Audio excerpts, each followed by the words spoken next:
నమస్తే, welcome to our channel. నేను సిరి. వల్లభనేని వంశీ గారి అరెస్ట్కి పోలీసులు అయితే రంగం సిద్ధం చేసినట్టు తెలుస్తుంది. మంగళగిరి టీడీపీ కార్యాలయం ధ్వంసం విషయంలో ఆయన్ని A71గా ఉంచారు. సో దీంతో ఆయన అరెస్ట్ ఖాయం అని చెప్పేసి ఇప్పుడైతే పోలీసులు తను హైదరాబాద్లో ఉన్నారని తెలుసుకొని అక్కడ అరెస్ట్ చేయడానికి వెళ్తున్నట్టు కూడా మన సమాచారం ఉంది. ఇందులో ఎంతవరకు వాస్తవం ఉంది ఏంటనేది మనకి వివరించడానికి మనతో పాటు ఉన్నారు TDP official spokesperson Suryadevara Latha గారు. నమస్కారం మేడం. నమస్తే. మనం ఇప్పుడు చూస్తుంటే వల్లభనేని వంశీ గారు మాజీ ఎమ్మెల్యే. సో ఏదైతే మంగళగిరిలో టీడీపీ కార్యాలయం ధ్వంసం విషయంలో అంటే ఆయన ప్రత్యక్షంగా అక్కడ లేకపోయినా పరోక్షంగా ఆయన కొంతమందిని ఏమంటారు ఎంకరేజ్ చేయడం వల్లనే ఈరోజు అది జరిగింది అని చెప్పేసి మనకి వార్తలోనే అందులో అప్పటికే ఆయనని A71గా కూడా అందులో ఆయనని పెట్టడం జరిగింది. ఇప్పుడు ఆయన అరెస్ట్ అక్కడ ఆంధ్రాలో అయితే లేరు, తను హైదరాబాద్లో ఉన్నారని కూడా వార్తలు వస్తున్నాయి కుటుంబ సభ్యులతో. మరి పోలీసులు అయితే అక్కడికి వెళ్ళారని కూడా మరి వార్తలు వస్తున్నాయి. మరి అక్కడ అరెస్ట్ అయ్యే అవకాశం ఉందంటారా, లేకపోతే ఇంకెక్కడికైనా వెళ్ళారని వెళ్ళి ఉండుంటారా? ఇప్పుడు వల్లభనేని వంశీ అంటే జగన్మోహన్ రెడ్డి ప్రభుత్వం ఉన్నప్పుడు అంటే వైసీపీ గవర్నమెంట్లో నోటుకొచ్చిన విధంగా మాట్లాడటమే కానివ్వండి, చెయ్యరాని పనులన్నీ చేయటమే కానివ్వండి, ఆ రోజున మంగళగిరిలో పార్టీ ఆఫీస్ మీద తెలుగుదేశం పార్టీ ఆఫీస్ మీద దాడి జరిగిన దానిలో ఆయన ఆ ఎమ్మెల్యేగా ఆయన అనుచరులను అందరినీ కూడా తీసుకొచ్చి అక్కడ ఆయన కూడా కలిసి అంటే ఆ ప్రాంగణంలో ఆయన కూడా ఉండి వాళ్ళతో పాటు విధ్వంసం అంతా చేయించడంలో ఆయన కూడా ఒక ముఖ్య కారకుడు కూడా అవ్వటం కూడా అది అందరికీ ఆ రోజు కూడా తెలుసు. సో A71గా ఆయన మీద కేసు బుక్ అయ్యింది.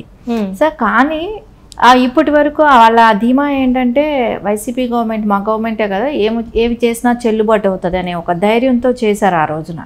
అంటే ఇంకా ఎప్పటికీ మమ్మల్ని ఎవరు ఏమీ చేయలేరు అనే ఒక మొండి ధైర్యంతో చేశారు. కానీ ఈరోజు పరిస్థితులు అలా లేవు కదా. సో చట్టం తన పని తను చేసుకుపోతుంది.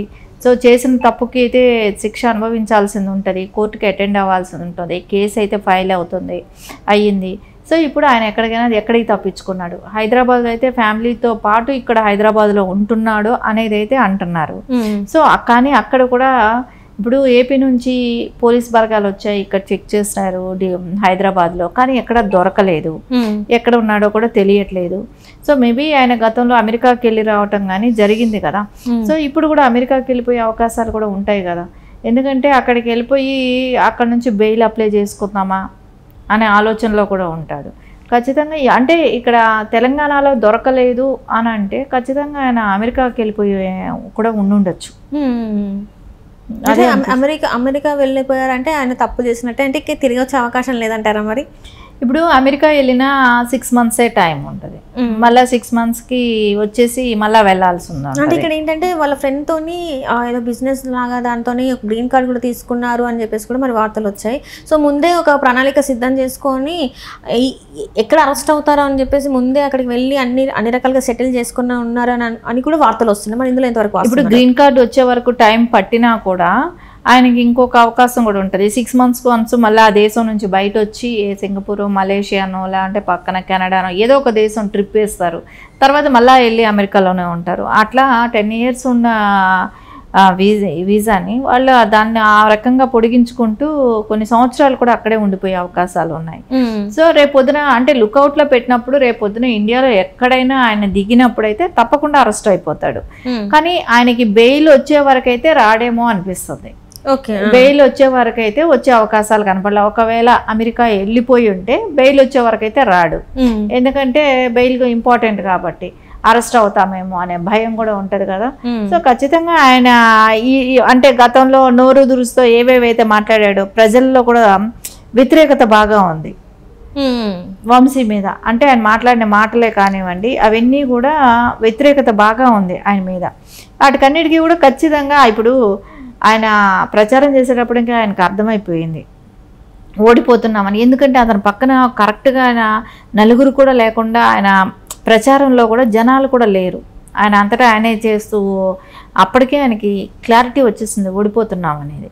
సో దాని తర్వాత ఆయన ఓడిపోయిన తర్వాత కూడా ఆయన అమెరికా వెళ్ళి ముందే అంతా సెట్ చేసుకొని ఇక్కడ గ్రీన్ కార్డ్ తీసుకుంటే ఎలా ఉంటుంది ఏంటి బిజినెస్ అంటే మళ్ళీ వచ్చి ఇక్కడ ఏమైనా ఆస్తులు సెట్ చేసుకొని రేపొద్దున ఈ కేసులన్నీ ఉన్నాయనేది అయితే ఆయనకు ఒక అవగాహన ఉంటుంది కదా. సో ఇవన్నీ చెక్ చేసుకొని వెళ్ళి ఉండొచ్చు కదా. సో ఇప్పుడు పర్మనెంట్గా అక్కడ సెటిల్ అయిపోవటానికి రెడీ చేసుకొని కూడా వెళ్ళి ఉండొచ్చు.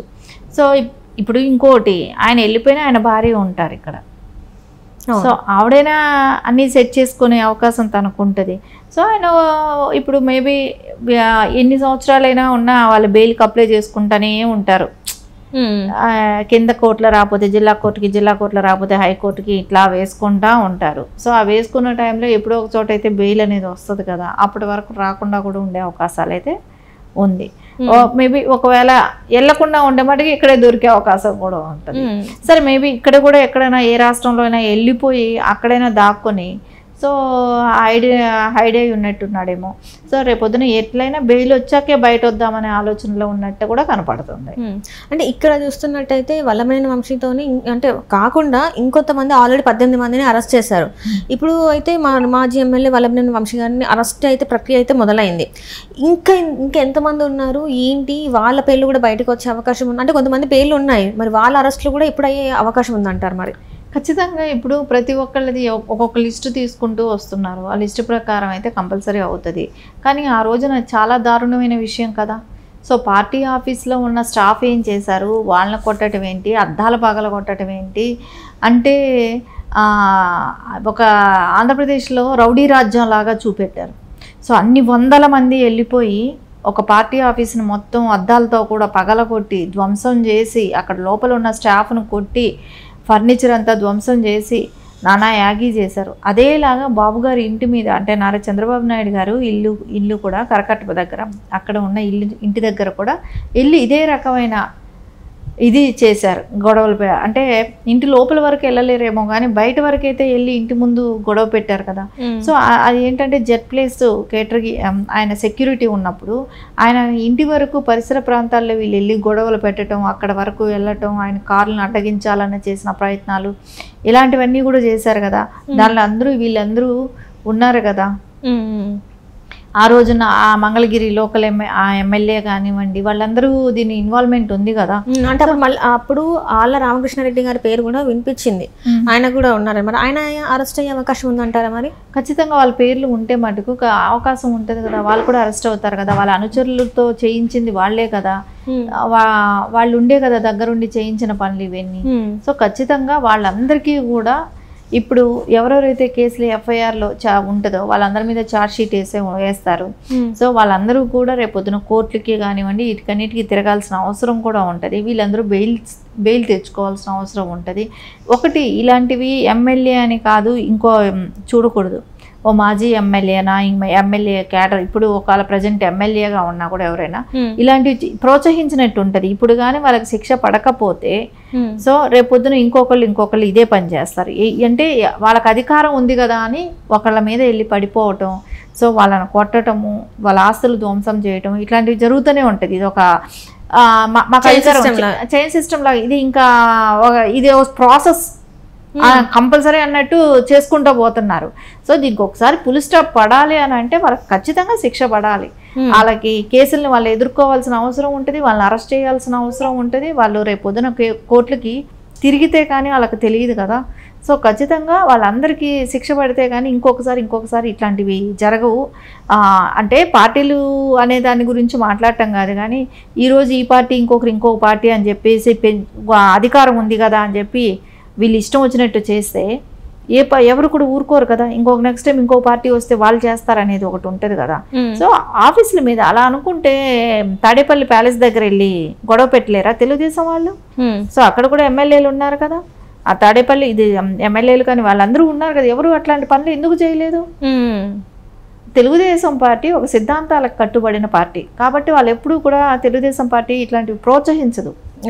సో అందుకని ఖచ్చితంగా ఈరోజు ఎవరైతే ఆ రోజు తెలుగుదేశం పార్టీ ఆఫీస్ మీద దాడి చేశారో వాళ్ళందరినీ కూడా శిక్షించాల్సిన అవసరం ఖచ్చితంగా ఉంది. అంటే ఇప్పుడు ఈ అరెస్టుల పర్వం కొనసాగే అవకాశం ఉందంటారు? ఎందుకంటే ఇప్పటికీ మన కొత్త ప్రభుత్వం ఏర్పడి 2 నెలలు అవుతుంది.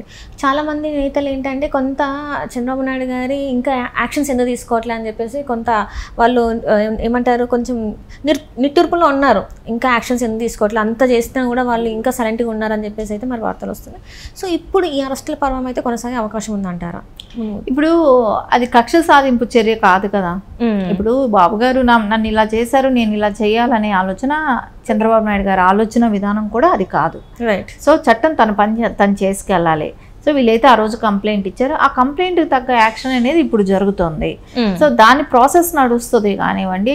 నాకు జరిగింది కాబట్టి నేను ఒక సీఎం హోదాలో ఉన్నాను కాబట్టి నాకు జరిగిన అన్యాయాన్ని అంతా ఇచ్చేయాలని బాబు గారు ఏ రోజు చెప్పలేదు. సో ఆయన ఏ రోజు కూడా అలాంటి వాటిని ఎంకరేజ్ చేయరు. నాకు జరిగింది కాబట్టి నా పనులే చూడాలనేది ఎప్పుడు కూడా ఎంకరేజ్ చేయరు. చట్టం తన పని తను చేసుకుపోతుంది. ఆ రోజు కేసు ఫైల్ చేశారు, ఈ రోజు అది నడుస్తుంది, అంతకుమించి ఇంక వేరే ఏం లేదు. Right right thank you so